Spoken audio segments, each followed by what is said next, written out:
ভাই world cup হচ্ছে Kylian এমবাপ্পের টুর্নামেন্ট। বাকি সবাই এখানে এসেছে শুধুমাত্র পার্টিসিপেট করার জন্য। মিস্টার চ্যাম্পিয়ন্স লিগ যদি ক্রিস্টিয়ানো রোনালদো হয়ে থাকে, তাহলে মিস্টার ওয়ার্ল্ড কাপ হচ্ছে কিলিয়ান এমবাপ্পে।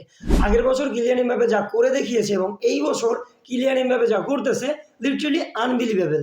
এবং এটা দেখার পরেও আপনি যদি পিআরের চাপে প্যান্ট খুলে যাওয়া 18 বছর বাচ্চার সাথে তার তুলনা করে দেখেন, আমার মনে হয় আপনার হসপিটালে যাওয়া উচিত।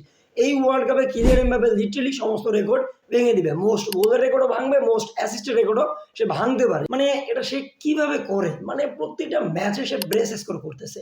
যদি সে স্কোর করতে না পারে তাহলে সে অ্যাসিস্ট করতেছে। এবং এই ওয়ার্ল্ড কাপে কারেন্টলি সে মোস্ট গোল প্রোভাইড করা প্লেয়ার। কারেন্টলি তার গোল এবং অ্যাসিস্ট সবচেয়ে বেশি। এবং শুধুমাত্র কিলিয়ান এমবাপ্পেই না, এই পুরো ফ্রান্স টিমই হচ্ছে ডেডলি। ফ্রান্সের যদি অ্যাটাকিং লাইনের দিকে আপনারা লক্ষ্য করেন, তাহলে দেখবেন তাদের কাছে রয়েছে Kylian Mbappé, Ousmane Dembélé, Désiré Doué, Bradley Barcola, Michael Olise, Bryan চার্কির মতো প্লেয়ার। এবং খেলতেছে কারা কারা?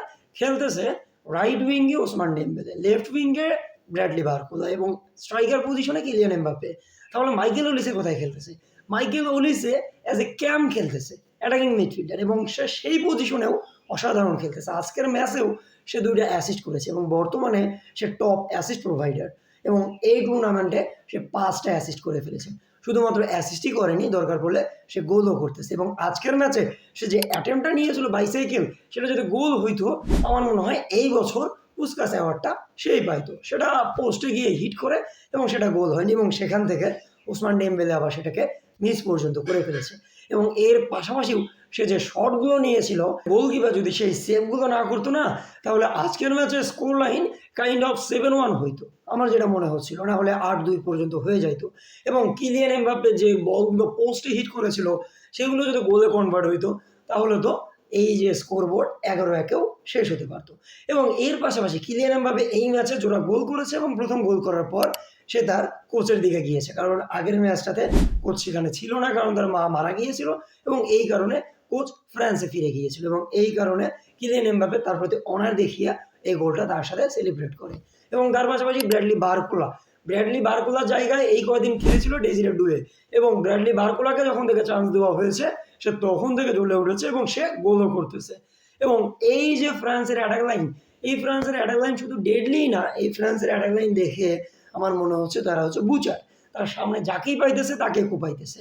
প্রথম ম্যাচে 3-0, তারপরের ম্যাচে 4-1, তারপরের ম্যাচে 3, তারপরের ম্যাচে 3। মানে বোঝাই যাচ্ছে এরা সামনে যাকে পাচ্ছে তাকে লিটারালি ধ্বংস করে দিচ্ছে।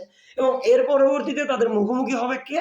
তাদের মুখোমুখি হবে জার্মানিকে হারিয়ে দেওয়া প্যারাগুয়ে। তো আপনাদের কি মনে হচ্ছে, প্যারাগুয়েকে জার্মানিকে যেভাবে আটকে দিয়েছিল, এই ফ্রান্সকে কি তারা সেভাবে আটকাতে পারবে? যদি আমাকে বলেন, আমার মনে হচ্ছে না। এই ফ্রান্স তাদেরকে পুরোপুরি ডিস্ট্রয় করে দিবে। এবং এর পরবর্তীতে আসতেছে ফ্রান্সের মিডফিল্ড। আমরা সবাই বলি না যে ফ্রান্সের মিডফিল্ড অনেক বেশি দুর্বল, কারণ তাদের কাছে রয়েছে চুয়ামেনি, 3বারের WWE চ্যাম্পিয়ন, এবং তার পাশাপাশি রয়েছে র্যাবিওটকে নিয়ে যেটা সবাই বলে যে র্যাবিওটের টেকনিক্যালিটি নাই, তার গেম বিল্ড করার ক্ষমতা অত ভালো না। কিন্তু গেম বিল্ড করে তারা কি করবে?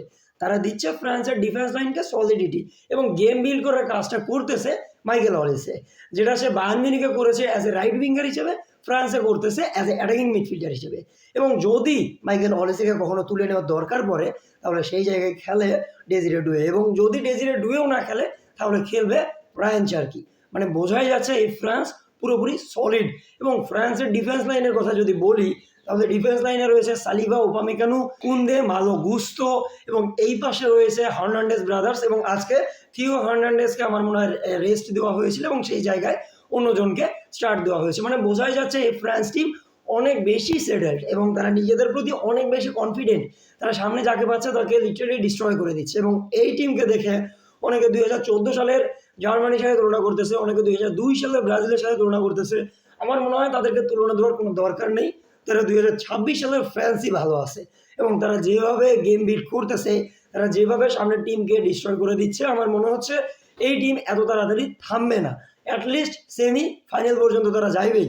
এবং আমার কেন জানি মনে হচ্ছে যে এইবার বিশ্বকাপটা ফ্রান্সই জিতবে, এবং ফ্রান্স যদি না জেতে তাও এই পাশে যারা রয়েছে তারাই জিতবে।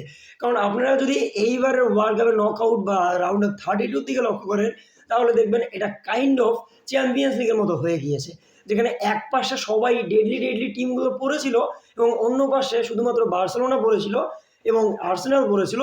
সেইটাই হয়েছে এইবার।